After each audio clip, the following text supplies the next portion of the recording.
Leonard Fleming, and Leonard was a member of Beth-Elkhorn number 29 Mine Rescue Team at Scotia.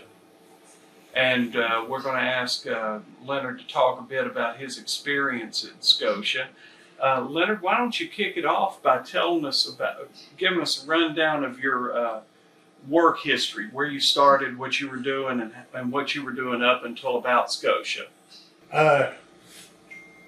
I started in the mid-'60s working for Beth-Elkhorn as a roof boat operator in the mines, and held various positions in the mines. And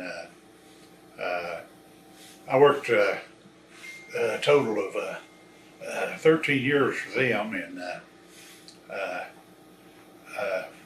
was on their mine rescue team. I was selected by mine management out of the union people.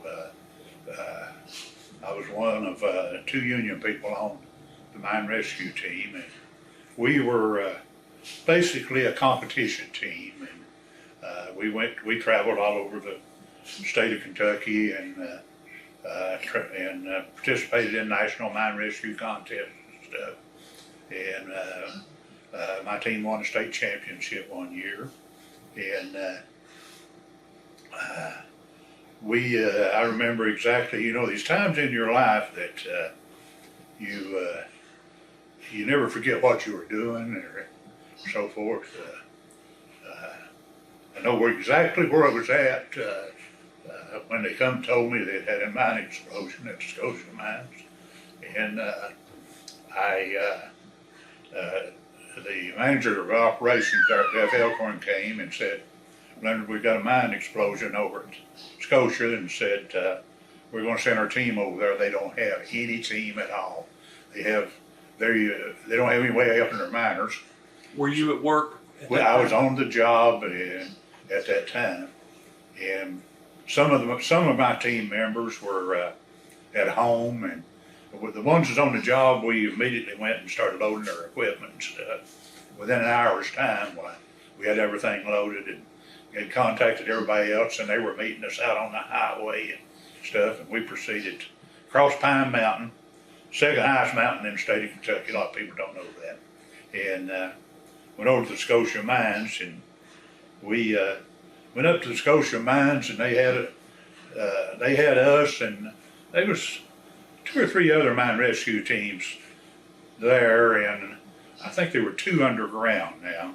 I don't remember exactly what teams they were, but they had started some ventilation, and we started trying to get briefed on what had happened and what we had to deal with, and we couldn't get a map. It seemed like management was all afraid to talk. You know, you could corner somebody like a mine foreman or something like that, and he'd say, "Well, they're taking care of that over there." You know, they refer you to somebody else. And our team and our team captain and had our trainer with us also, we just couldn't get anybody to just say, "This is what's going on right now. This is what you're going to be facing when you go underground." And finally, we was able to get a hold of I think it was MESA back in those days. It's MSHA now, and we insisted that they go get us a map and get somebody that could explain to us how the ventilation was in the mines prior to the explosion, and exactly where the explosion had occurred and what they knew at that time. So we got some briefing there, and then they came in there and said that they approached the Beth-Elkhorn team, and it was a National Mines team out of Knott County in Floyd County over there. They got both of us and said, "We need y'all to go underground." And so we got our apparatuses on, and we said, "How are we going to get underground?" They said, "Well, we're going to go down the slope." None of us had ever been in a slope mine in our life, so that was you know, that was an experience of its own. And it was a pretty good slope, wasn't It was a long slope. It seemed to me like it's 500-600 feet now. I don't remember the exact numbers on that. I could be wrong. A long way from me for being the first one. But anyway, we go out there, and here you look, and for a lay person that has never seen it like I had never seen it at that time, it was like going out there and looking at maybe like a big wrecker or something. There's this big spool that was probably, it looked to me like it was 30 or 40 foot high, with a big steel cable on it about around as your arm. And they had man-trip cars, which is the cars you ride underground, which is a metal car. It was covered over the top and the sides with a door you could get in it, and had that big steel cable hooked to that car. And you had a hoist operator. He probably was back 200 feet back away from where you was at, and you used a whistle to, you know, one whistle was to stop, two to go, you know, and I don't remember exact codes on it, but this fellow standing out there blowing a whistle, giving him signals on how to, whether to let slack off or to tighten it up or hit the brake or an emergency. So he started that spool a rolling, and as it pulled the cable off, you know, just the car itself, the weight of it, rolling down that slope, not like steep as one of these hills here. You could climb up and down it, but it was steep climbing up out there if you had to walk it. But it had steel rail going down it, and the car was on the rail. Anyway, it lowered us to the bottom. We got out of that car, man-trip car, and got into another one that was still on the rails, but it was powered by batteries. Now, back in them days, most mines had what we call trolley wire, which was an open wire with electricity on it, with a pole on it to operate the electric motor. Well, all their equipment had batteries that was on that rail. So they took us up into the mines, up to where they had established fresh air. They took air as far as they could get air to go. And they ventilated up, and it got up to where the section that involved in the explosion was producing coke, and they couldn't get the air to go no farther. So, and they'd done that by hanging curtains, these old big yellow plastic rolls of plastic you can get. Miners call them curtains, and they'd hung them up to make the air fall up one side and come back down the other. And when we got up to there, they told us that we want you all to, they had another map up there, you know, and they'd showed us a little bit of what they'd found. And they had already been up on the producing section and had told us that they had found no survivors up there. So they said, we want you all to go up the straight, which was straight ahead, and explore and see what you can find. So we put our equipment on, our breathing apparatuses, there at that fresh air base, and we started exploring up through there. When you explore, you check all the entries and everything, make sure you don't let nothing get in behind you like a fire or something like that. And we went about 300 or 400. We went about 3 or 4 crosscuts up there, and my team captain was he was kind of on the short side, you know, not short, but just a little bit shorter than normal. And excellent captain. And when you check for methane, you're supposed to stick your we call them spotters, but whatever you're checking with methane, you want to check it up. The methane is light, it's lighter than air, and it'll stay up real high. And my team captain couldn't reach up. You know, the roof was as high as this ceiling right where we was at there or a little bit higher, and he couldn't reach up there. So he reached me his testing equipment, and he said, "Leonard, check the methane up there next to the top." And when I stuck my instrument up there, it pegged, which meant it went. There was more methane than we had capabilities to test. And we looked all around, and we couldn't.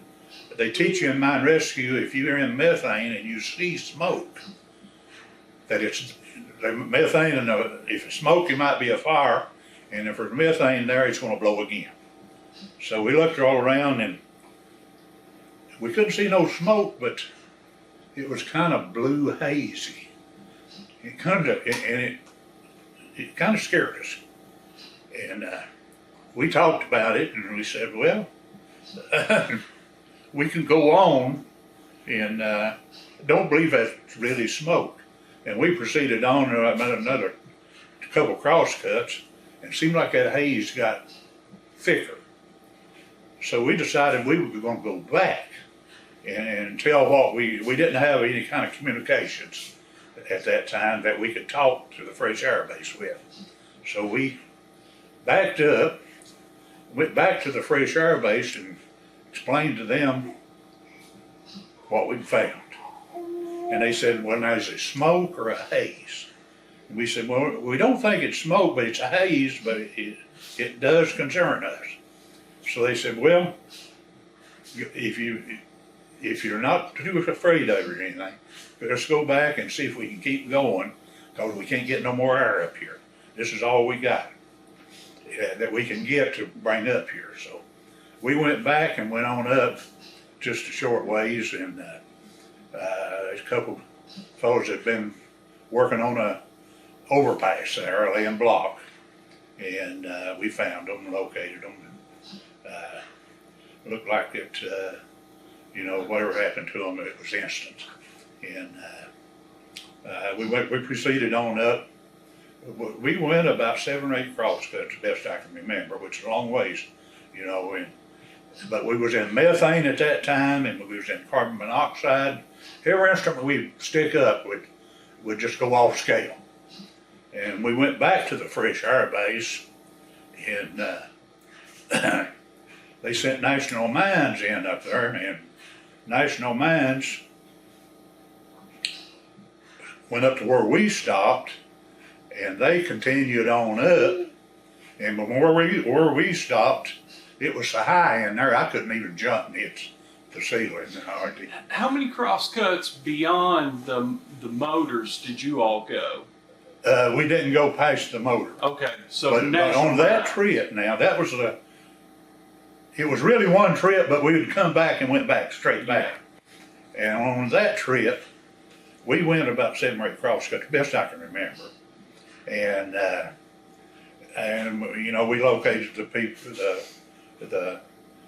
I think it was 2 now, I'm not sure about that now. But there where they were building an overpass and stuff, laying block. Yeah. Then we went on up 2 or 3 more cross cuts. Then we knew we'd actually went farther than we were supposed to go. We went back to the fresh air base, and we pulled our equipment off, and we sat down there, and they sent National Mines in there, and they told us before we went, now there's a motor up in there somewhere. So we didn't make it to the motor that trip. Well, National Mines went in there to where we stopped, and they continued on and went to the motor. And they come back, and they carried one of the victims back with them when he come. And when he got back down there,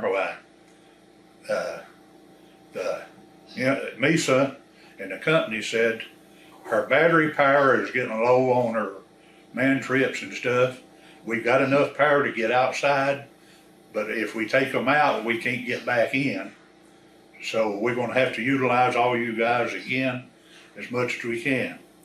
So National Mines said they were give out. And because they carried that body, what, 600-700 feet? Yeah. They said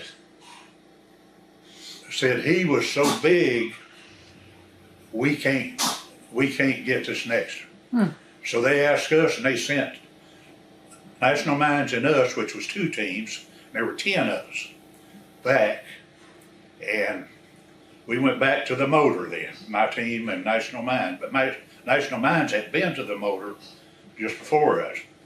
And I went up there, and one of the men working on the motor had actually gotten off the motor and walked around the side about 20 foot before he went down. And I'd say the cold, I mean, it was high. Yeah. Real high there. I can't remember. You know, I'm talking about 12, 14 foot at least, something like that. I'm guessing. And I had goggles on and stuff like that too. And but he was between the motor and the rib in a space about 3 foot. And I can remember going back in there to try to get him. And I reached and got over his coveralls like that right there, and they just crumbled. The heat, you know, everything, you know, was back in them days was what, nylon or polyester like stuff. But anyway, I couldn't get him by the clothes, so I got him by the belt, and one of the other guys got him by the feet, and we drug him out there and put him on a stretcher, and we took a stretcher with us when we went. You know, stretchers, I think they're 6 foot long. But anyway, his head flopped over one end of it, his feet over the other. And I was told he weighed over 300 pounds. And so now, was he a white guy or a black guy? I couldn't tell. Can't tell. And so we had already decided that we put 4 people on the stretcher and carry 1 crosscut coming out there. And we started doing that, and we put 4 on the stretcher, carry 1 crosscut, which is approximately 100 foot. Then 4 more would get on it, and then the 2 that hadn't got on the other 4 would get a hold of it, and 2 of the other ones. And when it got down to like 1 crosscut to go, it was my time to pick it up, and I just couldn't do it. And but anyway, Johnny Green, he carried him my place twice, and we carried him on down there. I had completely used 1 oxygen bottle that I had at that time, and I remember us pulling our equipment off, and I looked, and there was a big tire come off of a shuttle car, probably, in between the entries in the crosscut. And I went over to sit down on that, and I had my oxygen equipment with me. I kept it right at my, you know, I wanted to keep it right beside of me. And because I had some more oxygen left in it, and I thought, now if this thing blows again, I'm in between the entries. And it's, you know, the entries are like a double barrel shotgun. Yeah. If you're in between, the force might go by you, which it was exactly what happened on the second explosion when we had survivors come out of there. They were not in the direct line of the entries. But anyway, I sat there a while, and they again said we don't have enough battery power to go out and in and bring freshmen in. And about that time, Misa's had a mine rescue team there, and they come off the working section bringing one of the victims, and they said, we're going to have some help. Said, we can't call, you know, we can't carry them all off that section. So they asked us, and we had some extra oxygen bottles, so we put fresh oxygen bottles in, and we went up on the working section then. And when we got up there, of course that had already been explored, but again, methane was off scale. All the gases were off scale that we had instruments to check for. And we went up there, and in the main right-hand entry, I don't remember if it was, I think it might have been 6 now, I'm not positive about that, because I didn't go all across, we did. But the miners had actually survived the explosion, and they went in and hung one of those yellow curtains across the entry there to block any smoke from. I'm sure there might have been some smoke already in there, and of course smoke ain't that bad, it's the carbon monoxide. But anyway, they'd hung one of those curtains across, and there were roof bolts on the roof, and they'd stretched that curtain across, and the way you hang a curtain like that normally is you take nails and a hammer and something, and you would drive them nails over top of the roof bolts through the plastic curtain that would hold it up. And it had some places it was sagged down a little bit because, you know, they only had one curtain and it didn't seal it. Yeah. That's what I'm trying to explain. And we went in behind the curtain. There was, I don't remember how many was there, but anyway, we got one of them, the victims, and we carried him back down to the fresh air base there. And the National Mines went up and got one, and MESA got one, and we was able to get them down there, all of them. And after we got them down there, well, everybody there then come out of the mines.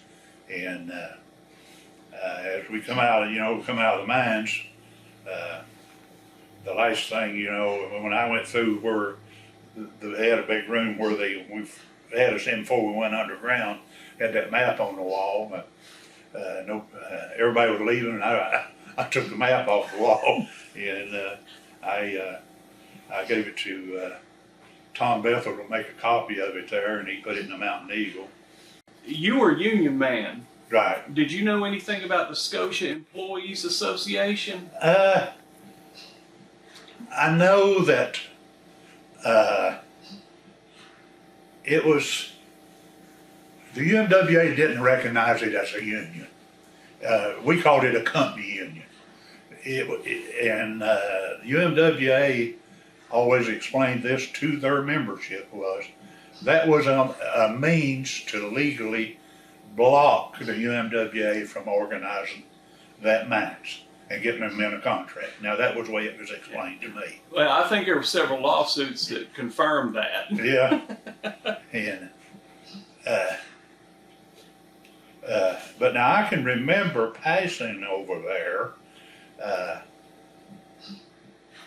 some years before that, and there was a picket line there that said UMWA on it. That's all I know now. I don't know if it was ever a union there or not, or they were just attempting to make it. Let me fill you in on it. So when Scotia opened up in 1962, it started out with Southern Labor Union. Right. But that Blue Diamond was never very warm and fuzzy toward unions anyway. So come about 1965, the UMWA tries to pull Scotia, and they win. But Scotia and Blue Diamond absolutely will not negotiate a contract with the UMWA. Yeah. So by 1966, the UMWA basically says, we need somebody to make these folks talk to us. Blue Diamond ain't gonna talk to them. What Blue Diamond then apparently does is go to Scotia employees and says, we have a list of the stuff we're going to give you. You guys create your own union. This is what your platform is going to be. And they took it. That's all they had. And the fact is, Blue Diamond never wanted to negotiate with UMWA. They never had a working relationship with them. And so they had the UMWA officially for about a year, but they never had a contract with them. It was never going to happen. The men were union, but the mines wasn't. Exactly, exactly, and it didn't matter. Yeah. You know, if the mines wasn't gonna abide by it. But now I remember passing by there, and it looked like an old junk car or something there that they were using as a shelter there on their picket line, and it was something. You know, it was something it was obvious it couldn't run or something. Yeah. But they was using it as some type of shelter or something to get out of the weather. I went by there a couple months ago, and the old Scotia Employees Association standing there, local number one of one. One and only. So I thought that, and I figured since I was going to be talking to a guy who But now at that time, I was just basically a union worker at the mines, and I was with my local union pretty active and stuff, but later on I did some other things. I had just one question, Leonard. I think people probably don't know what all you were carrying down there in the mine. You know, with how heavy was the tanks and all of that equipment that you had to wear? Well, all equipment that we had and stuff would come out to about 60 pounds on your back and stuff. You know, you had your breathing apparatus. It run around 45, 50 pounds. We had the old McKay, which was one of the old ancients. Well, now some of the other mine rescue teams over there had more up-to-date equipment than we did at that time. And within weeks after we worked that over there, our company went and bought top of the line stuff, you know, for us. But we wore the old McKay apparatus, and I think the apparatus itself weighed about 45 pounds. Then you had a small oxygen bottle, plus you had your mining belt, and then you had all your testing equipment, and then you had your wheat battery light hanging on that. And it ranged around 50, 60 pounds before you started. Now, did that McKay, was it one that got real hot? Yeah. Yeah. Yeah. So as they would breathe, that air that you were breathing was really hot air coming in. And what you'd have to do with the McKay was about every 5 or 6, and it was, if I remember, it was less than 9 minutes. You had to do what you call blow off, which was you had to pinch the hoses off and blow off all the air that you had in your face piece and stuff, because it would build up carbon dioxide and stuff. And if you didn't do that, you'd pass out. Yeah. So you'd blow all that out around the side of your face. Then your oxygen bottle would replenish that oxygen right there, and then you could go about 8, 10 more minutes. Did the team do that together, or did y'all do it on your own? No, team does it together. You know, when you put it on, you got, and I was rear captain, and your team captain is in charge of everything. But when it comes time to, we called it blowing it off, your rear captain kept time on that, and he'd say, time to blow off, and your rear captain would get them up, say, within a minute of what the maximum they could breathe without blowing off. And he'd say, you know, he'd signal to the team captain, and then the captain say it, and you'd gather up together and all do it at the exact same time. Then you start the clock again. Just amazing to think of you all traveling all that distance with all that and the breathing, and then trying to carry bodies back. It's just... Well, now see, the thing about it is, if you passed out or anything while we was doing that up in there, or if that face piece come off your face, you was dead. Yeah. Because, you know, you was breathing carbon monoxide and methane. That's about it. And you're scared to death. Yeah. And you're breathing. Oh, yeah. You know more. what's the methane's up there. Yeah. Yeah. And let me add this to it too. When we got over there at Scotia, it was kind of like going to your first ball game or something, you know. Not really like being, everybody was anxious, let's go, let's get in there. There might be somebody alive. Let's get in there and, you know, do what we got to do, you know. We're losing time, you know. If somebody's alive, minutes count. When that second explosion hit, let me tell you something, nobody wanted to go in that mine. The ones that went in that mine didn't want to go in that mine. You know, you went because you know you needed to. And but now everybody was afraid of it, scared to death of it. What was the reputation of the Scotia Mine? I don't know anything about the mine itself. I know that it seemed to me like, and people joked about it a little bit back in them days, at the time of the coal boom and stuff. I'll give you an example. All these little garages and service stations around here, people would work kids, especially college kids, through the summer and stuff. let them pump gas. There were most of the gas stations. There wasn't no self-service gas stations back in them days. They pumped your gas for you, and they would hire them and work them like 50, 60 hours a week. Seems like that was the first employees that Scotia hired off the street. They knew they were hard workers. They were putting hours in there and stuff, and then they started hiring a whole bunch of, I don't know where they couldn't get experienced miners, but anyway, there was a lot of miners went to work over there that had never went to work in a coal mine. And it wasn't no time, and most of them went from like out of high school and out of minimum wage jobs, and all of a sudden they were in a big mine making good money. All of them were buying new cars, pickup truck, boats. I mean, it was a good time for coal miners working. They got paid good during that time. Let me help explain something that goes back to what we were talking about. I don't know if you know this, you may know it, but at the time, the top contract wage for UMWA was $57 a day. Scotia paid $62. And that's how they got them. Yeah. But now there was a trade-off, and the trade-off was safety, because Blue Diamond didn't put any money in safety. So I guess that's a good way to hire people off the street, offer them that kind of money. Yeah.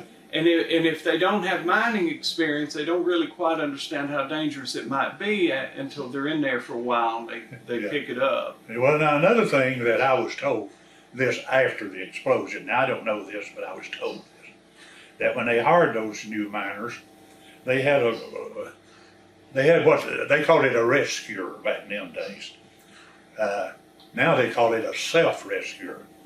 The little rescuer they had was about as big as both my fists. All miners carried that. And about all it did was filter a little smoke. It was useless in carbon monoxide, so it was useless to the people in Scotia. Explosion. But I was told that when management hired those young miners and stuff, they'd reach them one of those and say, now here's your rescuer, if you're getting smoke, put this on. And they never was demonstrated how to do it and so forth. Now I was told that, now I don't know. When you got there first time, was it chaos? The Scotia people were, I mean, they were scared. I mean, you couldn't even get them to talk to you hardly. And other than say, you know, I work here, that was about it. And, but yeah, they were, it seemed like nobody was in charge. You know, when you said, who's in charge, who can brief us? They'd say, well, talk this and over there, or talk that. And it seemed like nobody wanted to take charge of what was going on at that time. Well, I guess that was a good time not to be in charge. If it had been me, I wouldn't have wanted to be in charge of it either. Did you have much of an idea about what was going on when you were on the outside, or did you finally get a pretty clear idea once you got underground? Well, we got briefed on the ventilation of the mines and where we were going to. And, you know, all of us were experienced and well trained. And so when we got up to the fresh air base, things seems to start settling down. You had more professional people up there. And we were dealing with Appalshop. I mean, Mesa mostly up there, and Mesa and the state both was up there in the company representative. So after we got up there to the fresh air base, it was a lot easier to figure out what was happening, what was going on. Now, had any of the guys on your mine rescue team, had they ever been involved in a real world crisis like that before? We had, our trainer was Kelly Desimone from Mac Roberts. Kelly was, Kelly was probably near retirement age at that time and been in mine rescue all his life. And he had been involved in some up in West Virginia somewhere. Before. But you young guys, nobody over there had been involved, in my knowledge, in any kind of a methane explosion or mine fire. Kind of like the Westmoreland guys, huh, that we heard. Yeah, they were a brand new team. Yeah. They had only started their team in 1971, and they were like you all. They had a trainer. He had worked to Robina, but none of those guys. Yeah. All they did was travel around and drink beer for Yeah. 4 or 5 Party. years, Yeah. and then all of a sudden, It was a game. yeah, and then somebody puts them to work, and they're like, I guess it's serious work now. But I guess that's it. Now let me ask you another question. Now, a lot of mine rescue guys enjoy the heck out of this question. What'd you think about the Mesa mine rescue teams that showed up? Well, the best I can remember, they showed up with no equipment, the best I can remember now. And somehow or other, the equipment was shipped to them, and it was brand new equipment. And it was in cardboard boxes. Yeah, and I didn't see all this stuff now. But anyway, but what I do remember about them was, before we went up on the coal producing section, they went up there and retreated. And when they come back through the curtain, you know, that was only like going like 5 or 6 crosscuts up in there, and a short distance. And they said, we got to have help, you know. And I went up when we went up in there, made the same trip and got back, and I'm thinking, what if they had went up there at that motor where we just went to and carried that 300-pound man out? And there wasn't nobody I seen up there weighed 300 pounds on the working section. And but anyway, it was quite obvious that they said they needed help, and I kind of got the impression that maybe they didn't have that much experience and stuff. They were probably mine inspectors. They were all mine inspectors. Yeah, and just kind of designated it. And they weren't working out of the same office. One of the things that really struck me about them is they stored all their equipment at the Pittsburgh airport, and they worked anywhere from Wheeling, Pittsburgh, and Morgantown. They didn't actually work as a mine inspection team. So you know, so they hadn't been able to mesh as a team. Well, mine rescue guys always enjoy a good shot at Mesa. But we do need them. Yeah, we do need them. Thank God for them. But now there's a fellow over there that took a lot of flack during all that time. But Bill Clemens. Yeah. I always thought Bill Clemens was an excellent mine rescue man. But now I only saw him around these contests, and you know, dealing with him like that. He seemed real knowledgeable about mine rescue. Was my impression of him. One of my good contacts down in Appalachia, Nick Brewer, worked directly for him, preached his funeral, and he sings his praises. But now at the same time, he says, you know, these are the mistakes he made, and it was mistakes anybody could get caught up in. Yeah. But yeah, you're not saying anything I haven't heard 100 times. Because he was in the second explosion. He was in the second explosion, and really, God love him, he was responsible to a great degree. Tell me about, you get home, and when do you hear about the second one? Well, I was laying in there in the bed. You know, I was going to work the next day, and the phone rang, and it was superintendent of our mines, and he said, Leonard said, we've got to go back over to Scotia. Said they blowed that mines up again over there. And so, you know, I got up, and of course my wife got up, and I got dressed, and they said, we'll pick you up. We live right here. Said, we'll pick you up right here at your house on the way over there. So they picked me up here. They went with some of the other team members and got all their equipment, loaded in the truck, and we drove over there, and we went back up to the same facilities. It was up there at the portal and where the mine offices and all that stuff was at. And at that time, like I told you in the first explosion, where everybody was wanting to get in there and see if we could find somebody alive, get them out and excite. You know, you have some fear, but there's some adrenaline flow. I'm telling you, that second explosion, there wasn't nobody saying much of anything. I'm talking about the mine rescue teams and everybody. So you realized how much danger you was in. And we sat there and it seemed like forever and ever. And they started a team underground there. And they asked one team to go, and I can't remember what team that was. And they had some reservations about, they just wanted them to start walking from that area to explore the way up through there. And they had fresh air there. They had some reservations about doing that. And then they said, now we've got this, I'm trying to remember if they called it a borehole or exactly what they called it. Over here on the Eola side that we've just sunk in, and we can get in there, but there ain't no way of getting up and down in there. So they called Pikeville, and they rent a crane from Tracy. What's that company down there that rented and all that equipment and stuff? Brandeis or Wayne Supply. Wayne Supply.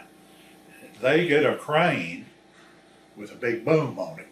It's on rubber tires, and it has to come from Pikeville all the way to Eola over here. And they make a big square box. Best I can remember, I think it would hold 3 men. Now I'm not exactly sure. And they said, everybody, let's move up to Eola now. And I remember going up there, and there was an old school bus sitting there. They probably used it for some kind of shelter or something. I remember sitting down and leaning back against that there. And they brought that crane up there. Now, you remember that crane had a big boom way out yonder where the operator was sitting way back here. And they had, I believe it was one of the Mesa people was standing right up there next to the hole, and if he wanted him to lower the cable, he'd do like this. If he wanted him to rig it up, he'd do like that. If he done like that, it was to stop. And I have a lot of problems with motion sickness. I get car sick and stuff like that real easy on the line. I seen them start down with that bucket. They first dropped it empty.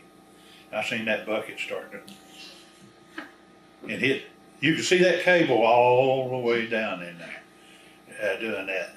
And I don't remember exact footage how far that down It is. was about 370 feet. I was going to say 350. It probably felt like 1,000. Well, and then when they kept dropping it, and the crane operator somehow or other could tell when it reached the bottom without anybody on it. And they tied a rake on the cable so they'd know when it got to the bottom, and left that rake tied on it and spooled it back up. And they put, I think there was a company representative maybe in Mesa. And I don't remember what crew went down. It was the first 3 down was Monroe West. Yeah, I remember mine. Charlie from Harlan's office. I can't remember the last name. And David McKnight, the Scotia Employee Association president. Yeah. Well, anyway, they dropped it down, 3 of them down, then they brought it back up, and I think dropped 3 more down. And I can't remember if they dropped a mine. I'm pretty sure they put a mine rescue team Yeah, down too. They put you all down at the bottom. No, I didn't go in that You time. didn't go in? Uh-uh. Maybe it was National Mines went down Yeah. and both Westmoreland teams. Yeah, but anyway, they told National Mines they wanted them to go down next, and National Mines said, only way we'll go is if the Beth-Elkhorn team will back us up. Now, when I say back us up, a mine rescue team will never go underground unless they've got a fresh team standing by to come and help them if they need help. They said, we'll go if Beth-Elkhorn will back us up. And I can remember I'm sitting up there and I was thinking, now, our team's next to go down there. I don't know if I'll be able to even stand up when I get to the bottom right in that bucket down there. And when they called out and said that they located the bodies, and they were retreating and stuff. You talk about relief. Now that was relief. What these Westmoreland guys said that you didn't get to experience because you didn't get to go down is there was a tooth missing off that crane. So about every 15 feet it jerked, and they were scared to death because they were just dropping into And a twirl, black hole right? and Yeah. swirling. And they also said the last three guys up said that they were the last three up and said, you know, they had done it. They were still scared. Adrenaline was up, and said, and here comes Bill Clemens getting in with them. And he said, and all of a sudden we're doing math to see how much maybe this thing can hold. But they said that Bill Clemens cried all the way up out of that hole. It was. I tell you what, everybody on the mine rescue team, when they said they was going to seal it, it was instant relief. I mean, saying you wouldn't want to expose yourself to any of that again. Did you ever see the bad top that Mesa found going into the main I've section? seen it. It was when we pulled up there. There was a switch there. Best I can remember, where you can go in different directions on the rails, and there was a Scotia supervisor, I think, or something, that pointed it out to us. But I didn't. It was more like he just said that's there, and I didn't evaluate it. Oh, okay. Didn't know anything about that. Yeah, there's a lot of question. A lot of those guys, they said we've been in and out from under that top. Didn't look like any bad top to us. But now a lot of the Westmoreland guys, what a lot of people don't realize is at least one of those Westmoreland guys worked in the Prescott mine, which was in the Imboden seam 1,500 feet away from Scotia. They actually felt the explosion in the Westmoreland mine, and he said it looked like the top we worked under every day on the other side of the mountain. So you know, there's always a question. Yeah, I didn't evaluate it. I couldn't, but you know, I was told there was some bad top there. You know, I kind of glanced around. It's hard to evaluate it without getting out, beating on it, Yeah. drumming it and stuff like that. And Were some people saying the top had what was caused, that had fallen and caused it? No, Mesa's mine rescue team came in and they were sitting back, kind of waiting to go in and continue the ventilation. This is a day after the first explosion, and they start looking around and they see the top and they're like, we probably shouldn't do it because you know, we're going to have to shore up this top. Now a lot of the Westmoreland guys say, you know, they were looking for an excuse not to go back in there. And considering how bad the ventilation was on the best day, it was probably a fairly wise decision. But yeah, a lot of people were critical of Mesa's decision on that top. And it held them up, and that's what they were sitting there waiting to work on when the second one blew up. Yeah. They were waiting to work on that top. Do you... y'all removed bodies under oxygen. Were you supposed to do that, or was it just necessity? well, there's really no written procedure on doing stuff like that. You got to do what you got to do. And at that time, it was kind of the way they done stuff. Yeah. But then after Scotia, it was kind of another unwritten rule was leave the bodies alone and go ahead and continue exploring, and we'll ventilate and make it safe and get them out of there. It was kind of established after Scotia that was the right and correct way to do it. But there still wasn't like a law or anything, because it's almost impossible to write a blueprint of what to do in situations like that, because it varies so much, so often. Yeah, every explosion would be different. Yeah. Do you remember when you first heard about that compressor that was kicking on and off?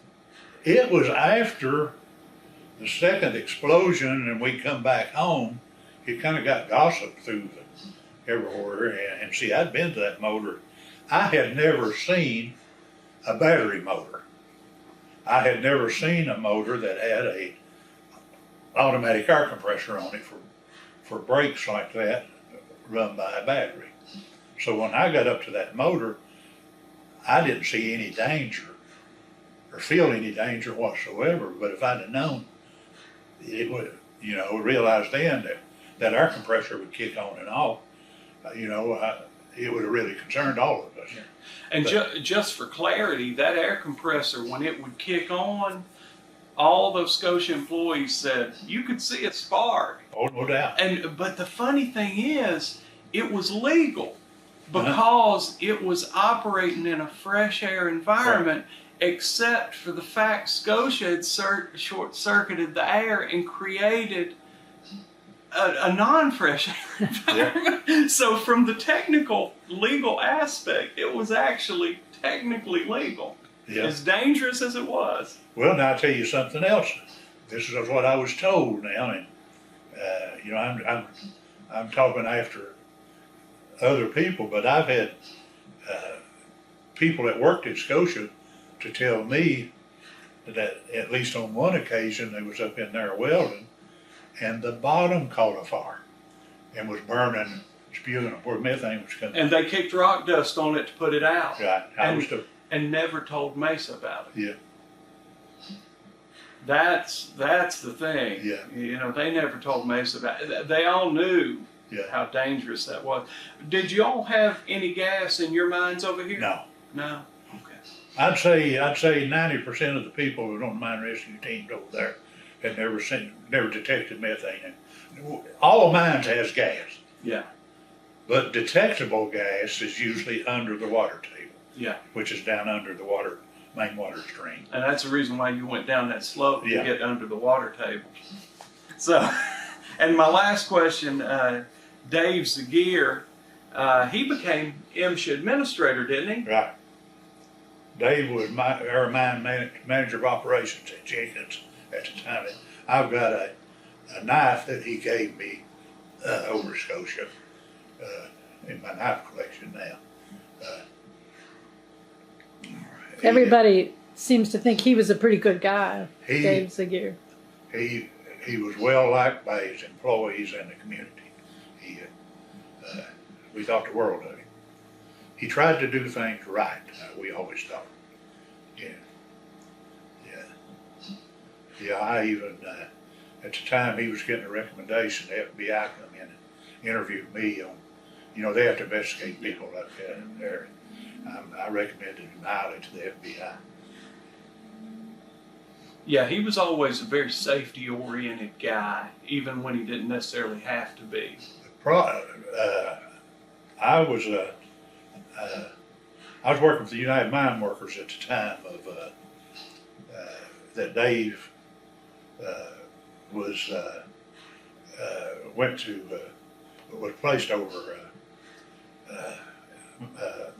I believe it was MSHA. It might have still been Mesa. It was MSHA. And I always thought Dave's trouble was he really didn't know what bad mines was. He'd run a good operation, had been around good operations, and he just didn't. I felt like he just couldn't believe there was some bad apples out there.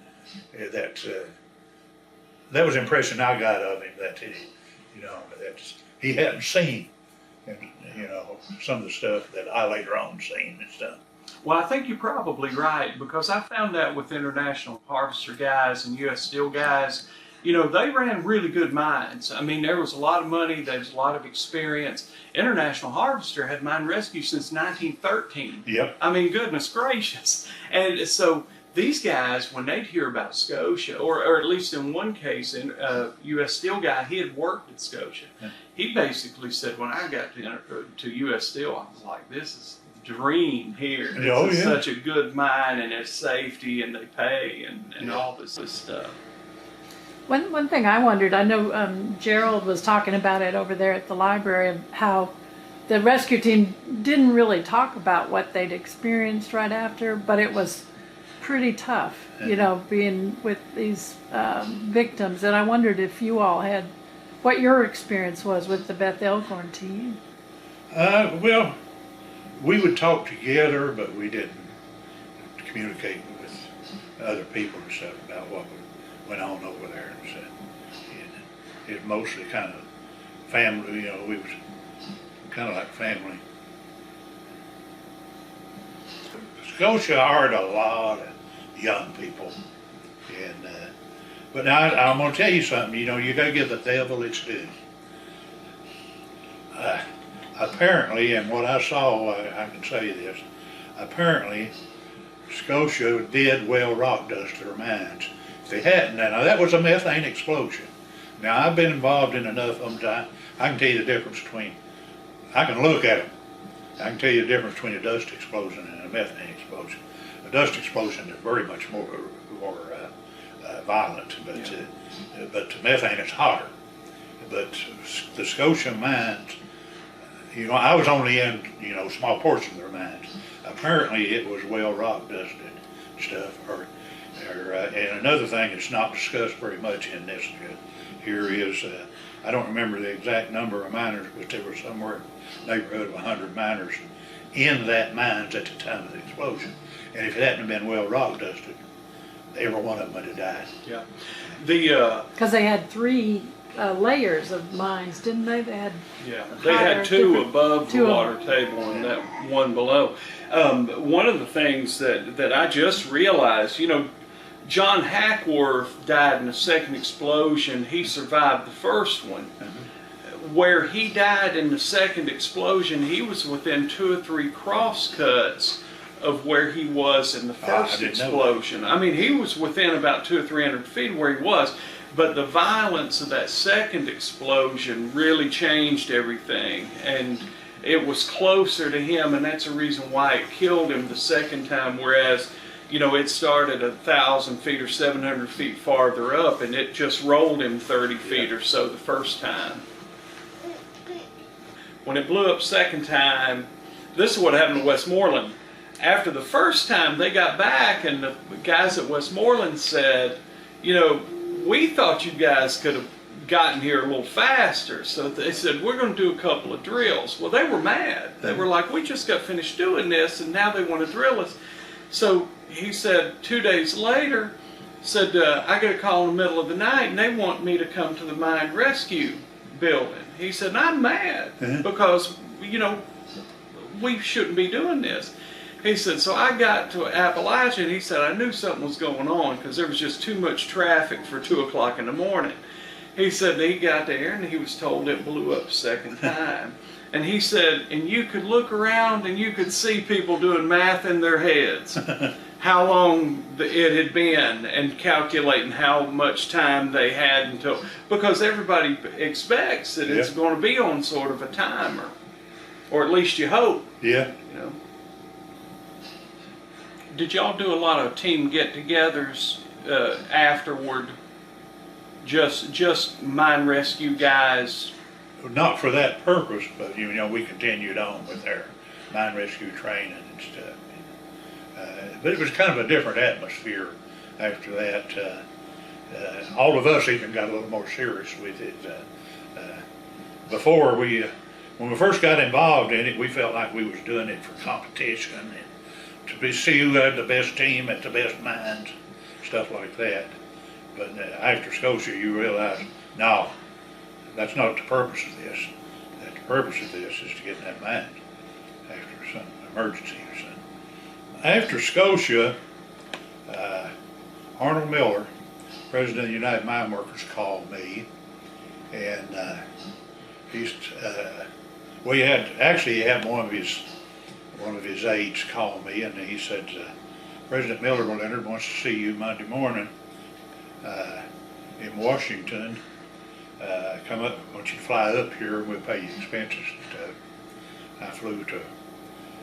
I flew to Washington, and Arnold called me in, and he said, Leonard, I need to set up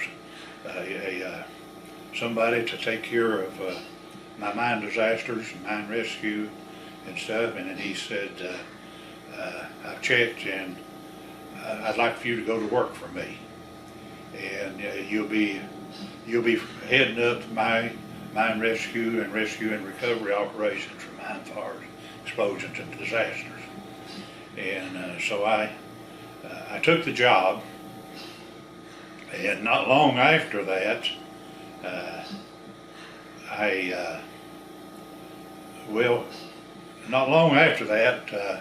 Westmoreland Federal Mines up in Madison, West Virginia blew up. So they called me and I went up there, and similar circumstances to Scotia. They had driven a section up and stopped the way Scotia did, but they had pulled their equipment out, their mining equipment out of that and moved back down to another area just like Scotia. But they left a bunch of stuff up there, and they would never go back up in their mine, so they went back up in there to recover what they had left. And they didn't fireboss it. And when that crew went up in there, what had happened was the ventilations, when they pulled their equipment out there, it got interrupted and short-circuited, and the air wasn't going to the face of the mines. So methane accumulated up in there, and when it did, something, I don't remember exactly on that one, what they determined, but I was on the UMWA's mine rescue team then, not a rescue and recovery operation. And we were able to retrieve all the bodies, and we was trying to get back in there and ventilate it and make a investigation of it, and methane got so high and so forth, the decision was made to seal it, and I never did have any more to do with that operation. But in my mining career, I handled a total of, including Scotia, 17 mine fires and explosions.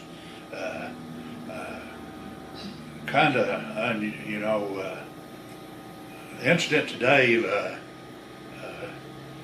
is I was down at Mount Comp for a doctor's appointment this morning, and sat down beside this gentleman, and we were sitting there talking, and I said, somebody asked him where he was from. He said, Mousy, Kentucky.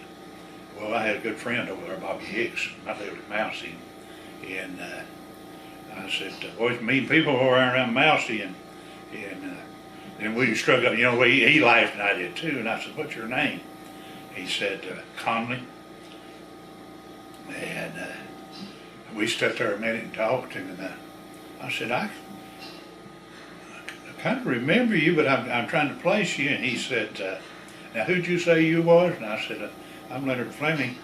He said, oh yeah. I said, you're my international safety representative over there. He said, I'm the sole survivor of the Orville Atkins mines at Taylor Branch in Knott County.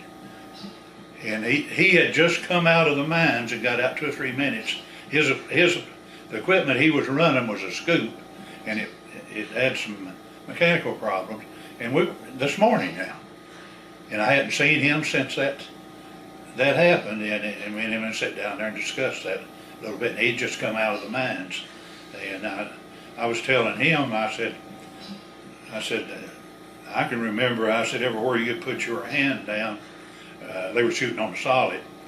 I said, they was big balls of dynamite caps, sticks of powder that had actually, half of it would be melted, and you could look, and it looked like a candle, and it looked like it was clear plastic where that nitroglycerin and stuff was still in that. And you had to watch everywhere you put your hand. The dynamite caps were electric, and all the insulation was burnt off the wires and stuff, and they were just rolled up in big balls and everything. And then I remembered, him, but he had just brought his piece of equipment out of the mine. Was a sole survivor of it, but wasn't in there. What year was it? Do you remember? It's right after Scotia, but I can't remember. Yeah, I'll look it up, but I remember that story. From somewhere.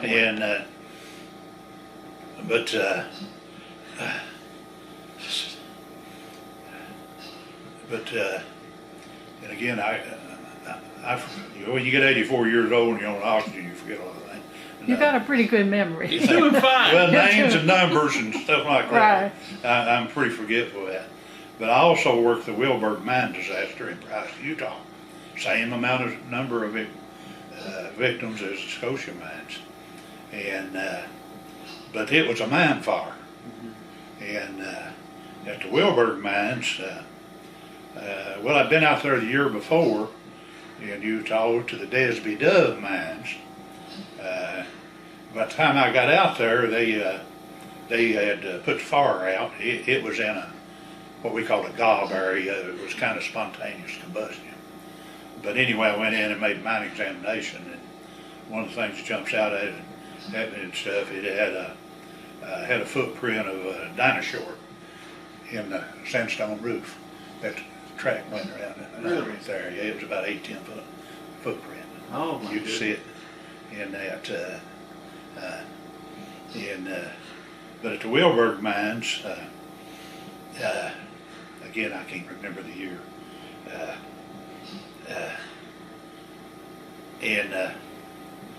But they sent me out there, and I'm pretty sure it was on the 19th day of December the fire started.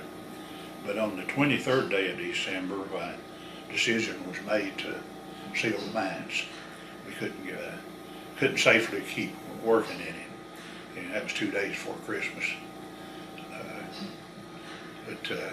Well, I can tell you some stories out there. To me, they're almost funny, but they're serious too. That they had, we were making the investigation, and it took us, well, the first victims that we got out of there, it took us 6 months to get them out. We had to seal and actually mined back in and went around and got into the back, and the fire was still burning, and at a belt line we was loading up fire. I mean, it was still smoking and stuff, bringing it outside on the conveyor belt. And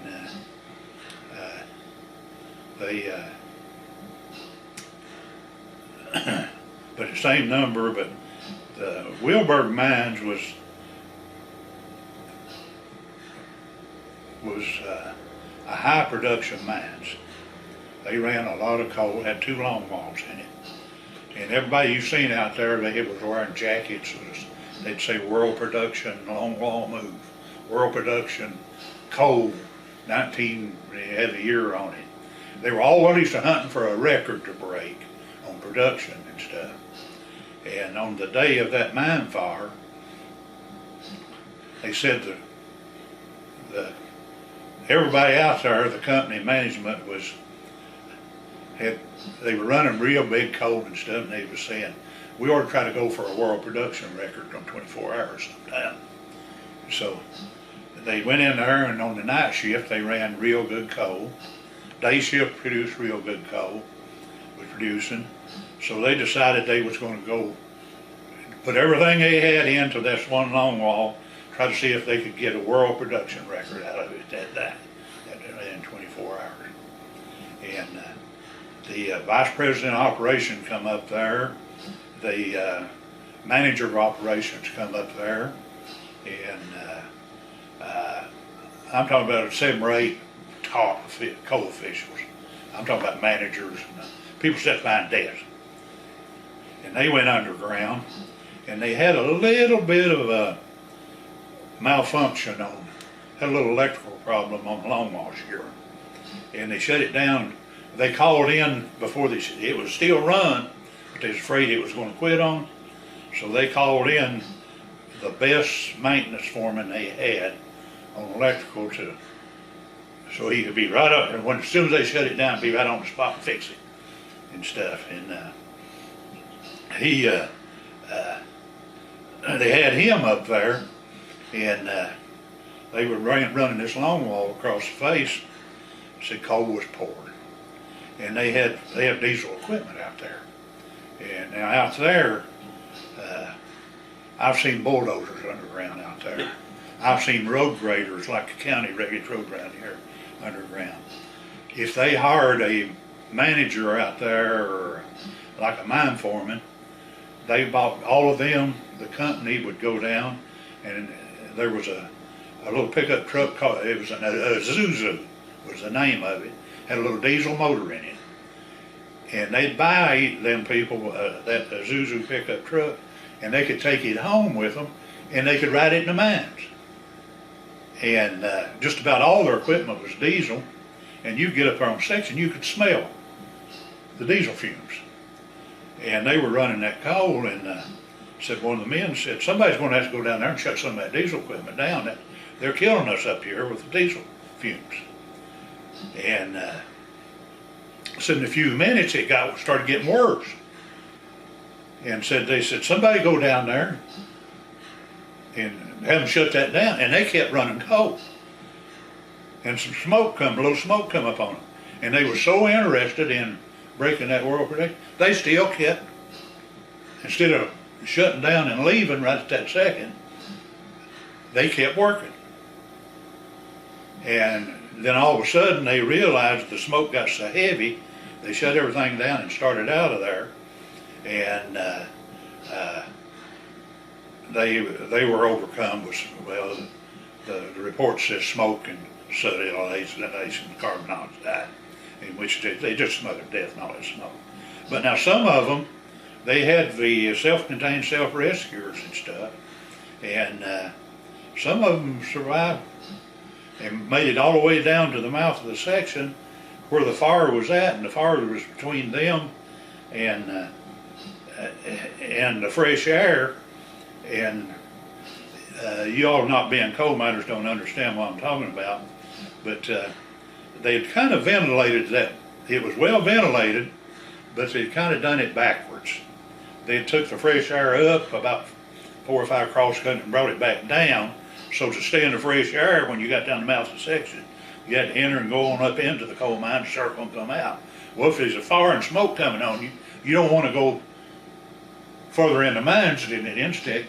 Well, the fire was between them and the outside, and one man survived it, and he went through what we call a man door, which is from going from one air split to another.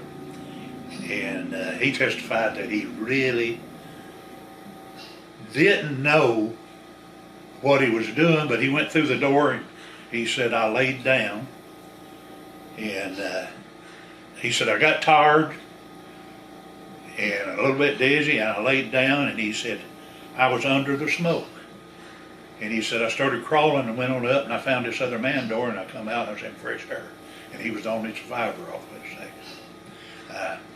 One of the other miners had went on up through what we call a head gate, around the top end of the bleeder, and it had fell in up there, and there was a hole under the rock fall that you could squeeze. Now I'm talking about, it wasn't this high off the ground, 8, 10 foot wide. I'm talking about groundhog hole type hole there, because our company representative went through it actually. He went all the way up there, went through under that rock, come out on the other side, and he'd got him an extra breathing apparatus, self-rescuer. And when he was found, he was sitting there, one around his neck, a good one on the floor beside of him. And as far as he made it, but see what we figure happened was, he was in carbon monoxide, may or may have not been in smoke, and he thought he was, and he had enough rescuers with him. He could have made it on out if he kept coming, but he got overcome with all of that. And but there's some stories though I can tell. We sealed that mines, and as we were sealing the mines, when it run us out of the mines, we had 40-some people in the mines, and not enough transportation to get them out. They had to run out. Everything was on rubber tires out there, and some of those pickup trucks and stuff were behind the miners, running, trying to get out of there. They said they was blowing the horns. And I wasn't in there at that particular minute. Blowing the horn and stuff, trying to make them get out of the way. They didn't move over. They kept them trucks behind them. And the trucks are loaded plumb down, with people. and they wouldn't let the trucks pass them and stuff coming out of there. But then when you got outside, the mines blew up and it was blowing rocks and stuff across. And to get off, out there they have mountains and we have hills. We have hollers and they have canyons. Well, when they got outside, to get off the hill, they had to pass the mine portal. Well, it done blowed up once and blowing foreign stuff out of it. So the people who was up there was afraid to go in front of the mine portal. So there was a big cliff down over the hill. I'd say it was 300 foot. They tied fire hoses together and rappelled down through there to avoid going in front of that mines. Well, large coal mines or mines that's got methane in them, a lot of times have two fans. They call it a backup fan. And what they do, you got a fan that's got the best great grandson. The backup fan is if say the power goes off, you ain't got no air going in the mines. The law says you got to bring all the miners out. Well, what a lot of companies will do, they'll put another fan in right beside that one and put a diesel motor on it. To where if electricity's off, they can run a diesel fan, but the law usually says you have to still bring the men out, but they got air. Yeah. That mines had one. They had a diesel backup fan. Now to get to that fan, it was out on the side of a canyon. You had to go in front of them mine portals again to get out there. Well, when they pulled the power to shut the fan off, the backup fan is set to automatically come on if the big fan stops. So what happens when they pull the fan?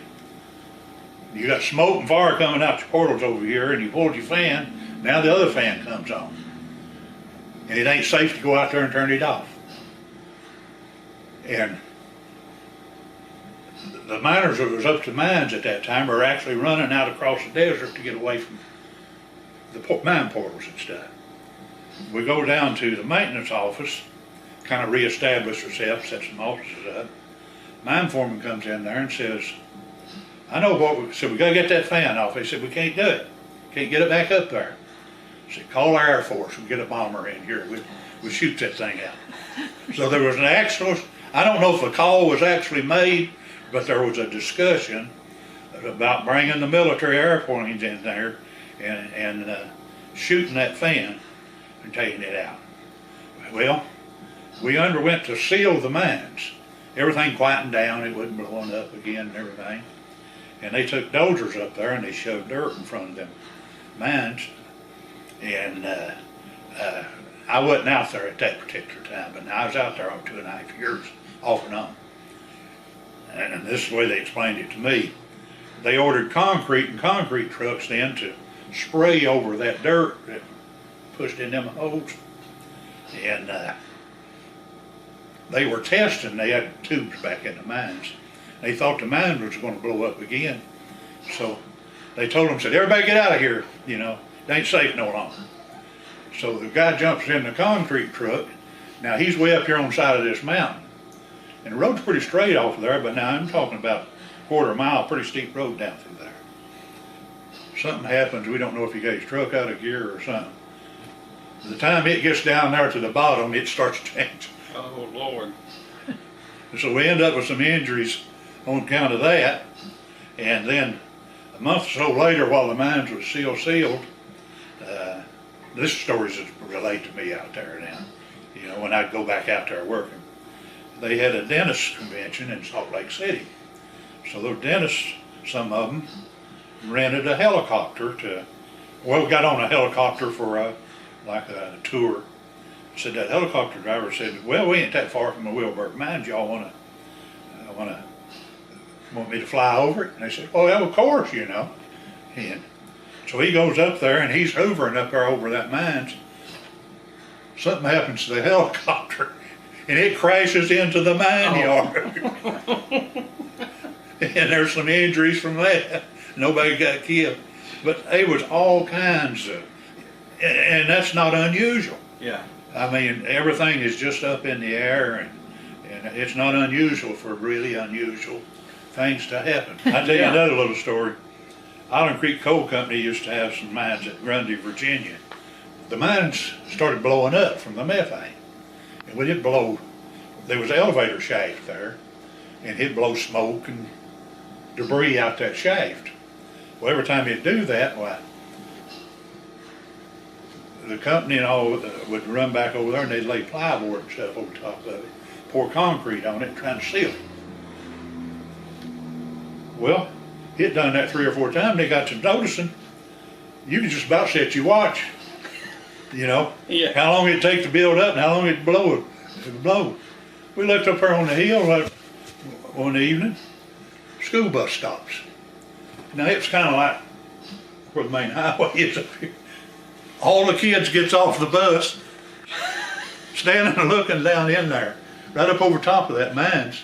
And we send, when I said we, when I go on and stuff like that, you had state, federal, union, and the company people, making decisions and operations. So we said, somebody get up there and get them kids out of there. And they get the kids out of there, and a little later on that evening, that mine blows up again. I don't know if it'd hurt one of them kids, but then the school bus driver had actually stopped and let the bus kids off just to look over the hill. Waiting for the explosion. Yeah, and the same man, the manager of operations, I ran into him years later, and he was telling me this, and he was a real good guy, and he said there were some houses pretty close to that. Well, the company had to evacuate them houses, and they took them people and put them in a motel. He said, there we sealed that mines, and he said it went 2 or 3 weeks, no explosion, no problems or nothing. Said he went to them people and told them, said, I believe it's safe for you to go back to your house now, and everything's going to be all right now, and we have no indication of another explosion. Said we would have been just honestly, said we had this one old lady. She said, now I'm afraid of that thing. I don't want to go back there. And he said he reassured her and everything, talked her into going back to her house. He said later on that mine blowed up. She had a brick house and the white bricks fell over in front of her house. And he said, but I was honest with her. I thought, it was safe. And after the UMW doing that job, did you retire from that, or what'd you do next? Well, when I was working for the union, of course, the union's always involved in politics as much as we can, trying to get safety laws passed and stuff. And Bereton Jones was running for governor, and he called me and wanted to meet with me to discuss the UMWA giving him support in an election.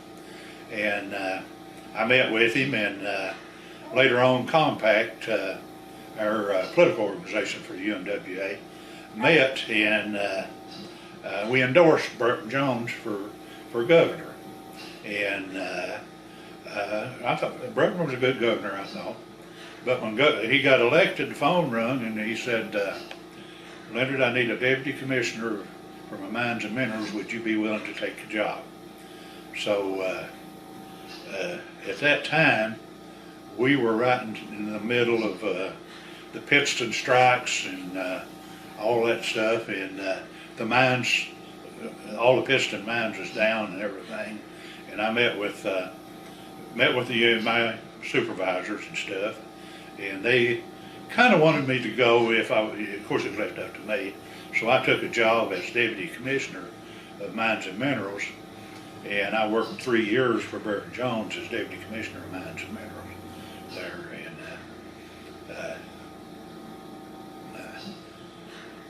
I think Letcher County doesn't know that we have such a renowned person right here who's done so much. well, there's a lot of people that have been around a lot more than me. but for an old boy that, I'll tell you this story, you can tell you where I come from. I quit school when I started my junior year of high school, and went and got my school records and got some white out, and whited out my birth year and typed it in there that I was 17 years old. You could volunteer for service at 17. If I put 18, I had to have a selected service card, so at 17 you did. And I got on a bus up at Neon. At that time, the bus runs to Neon. Well, I went to a recruiter there and joined the Army. He said, well, we got to send you to Ashland. You got to pass all these physicals and mental tests and all that.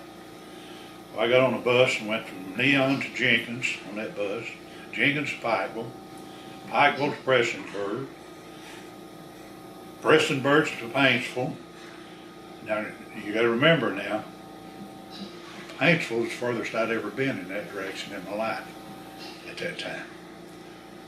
Then we went on into Ashland, and I stayed 2 days down there in the Ashland. Anyway, the hotel's still there. You know where I'm talking about. And it's a historical building there. And but I had never been no farther than Paintsville in my lifetime, and never been no farther than Hazard in that direction in my lifetime. Well, I passed all my tests and stuff at 17. That old recruiter looked at me and he said, Leonard said, you're the only fellow I've seen in here that's 17 years old and needs to shave. And I was having to shave every day then, just about. And but we left there, and of course, 60 going up through there, but through Lexington and to Frankfort, it was 2-lane road pretty well, all of it then. Seen the state capitol there at night, lit up, first time in my life. Went on to Fort Knox, and from that, and you mentioned Dave Zagier. Dave Zagier probably helped me as much as anybody that ever helped me. When they hired me over there, he told me, he said, now Leonard, it's a proven fact. He said, our statistics will show it. The more training you get, the safer worker you are, and the better that it's easier to keep from getting hurt and stuff.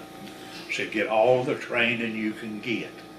And that's what I started doing. I started, getting involved in everything, taking whatever training I could get and stuff. And of course I'd got my GED in service.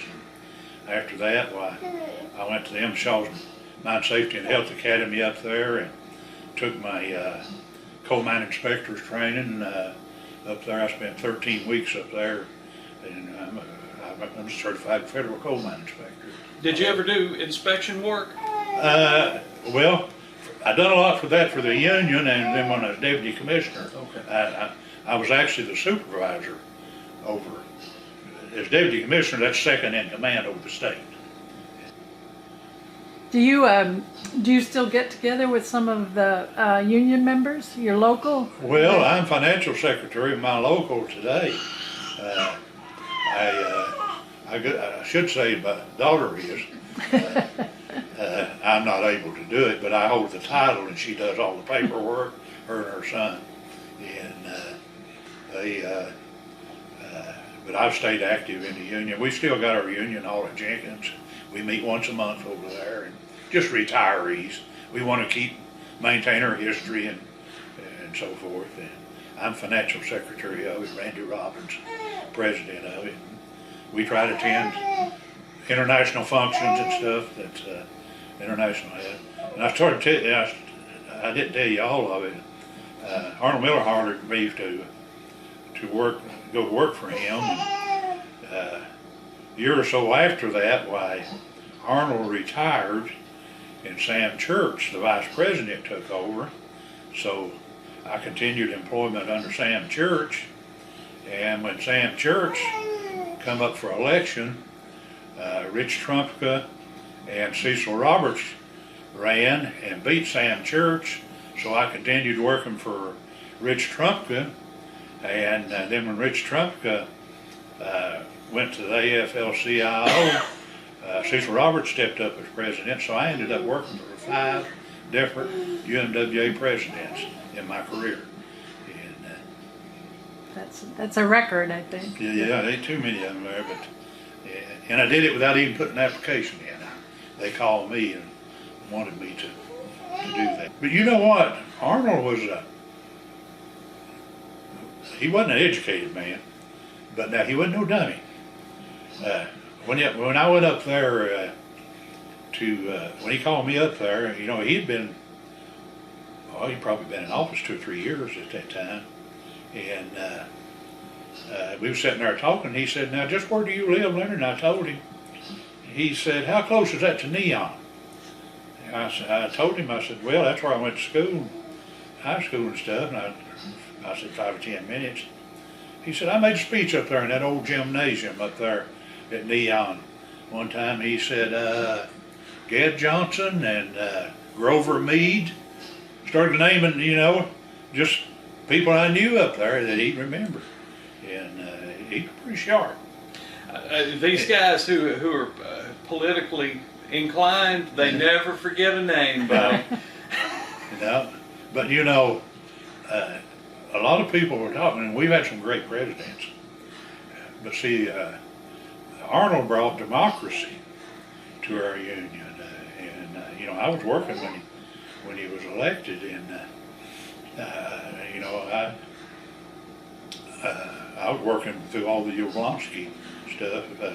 Chip Jablonski was a good friend of mine, Jock's son. One of the last court cases I dealt with him was, he used me as a professional witness several times. He called me here once and he said, well, when I worked for the union, we just done it. He got it free, you know, and didn't have to pay us, and we didn't want no money. But after I left, went to work for the state, well, he called me up. He had a case, and I was knew about it and stuff. And he said, "Leonard, we'll use you as a professional witness in that." And I said, "Well, I'm pretty busy, and don't." And he said, he talked to me, and I said, "Well, get back to me." He called me back, and he said, "I'm going to be paying $150 an hour now." That got my attention. Yeah, I bet it did. and plus expenses. And he said, "Now I'll need you for testifying at your hearing and stuff." And so I made my statement up and everything, and sent it to me. He paid me $150 an hour to do that. Probably one of the hardest $150 though I ever made in my life. You know, when you work for the union, you know you got backing. You know, you know if you get on that witness stand and you make a mistake or something, that you know, you got a president and some people that'll, you know, help you get through it and stuff. But now when you stick yourself out there as a professional witness, professional, getting paid for it, you're on your own. And I'm sitting here thinking, now if I say one word wrong, this widow may not get a penny out of this. And it's tough money. That's the reason why they paid you $150 an hour. Yeah. Something that your experience with the union and being on the recovery team and all that's amazing. A lot of sad situations. Yeah, but you know, somebody's got to do that stuff. Yeah, I've told people before, I said I've probably seen more miners piled in one pile than they've looked at in caskets. Yeah. Did you grow up right here? I was born in Pike County. Pike We County. moved over here when I was a teenager. Uh-huh. Yeah. Well, I've lived here 50 years. Was your daddy a miner? Yeah. Was it, did he work, was it Consol when he worked? Yeah. Yeah, my grandfather he worked for Elkhorn Coal Company in Hemphill. So I'm third generation coal miner. Were you able to continue living here? Did you ever have to move? No, I lived on the road just about all the time. There'd be times I'd be gone a month. And my wife, had a good wife, she's deceased now. 2 good children. And they put up with you. Yeah, they put up with you, and they give you really pretty great grandbabies. Yeah, I've got 3.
coal temple down there at 29 one day, and I was president of the local, and I said, I handled every, I've been on every local union position there is. And made Bobby Fleming from over Bereton, I want to put him on the mine committee. We got on a big wildcat strike, and they Bethlehem sued my local union and the officers individually. And I think it was something like $1 million. And I'd been through all that a dozen times. I just get back and called his attorney up and said, handle it. They weren't going to get $1 million. No, anyway. I wasn't afraid they were going to get my first meeting. And so Bobby stopped there in that temple that evening. He said he had one of them legal papers in his hand from the judge, and said, answer it was in so many days and stuff. I said, I'll take care of it, Bobby. I said, I've already called the attorney. He said, yeah, but they got me sued for $1 million. Next union meeting, he resigned. It scared him so bad. Too much pressure. Now, what's his name? Cooper Lewis. Oh, okay. We got a Connor Wayne, a Callan Trace, and a Cooper Lewis. Wow, those are cool names. He's a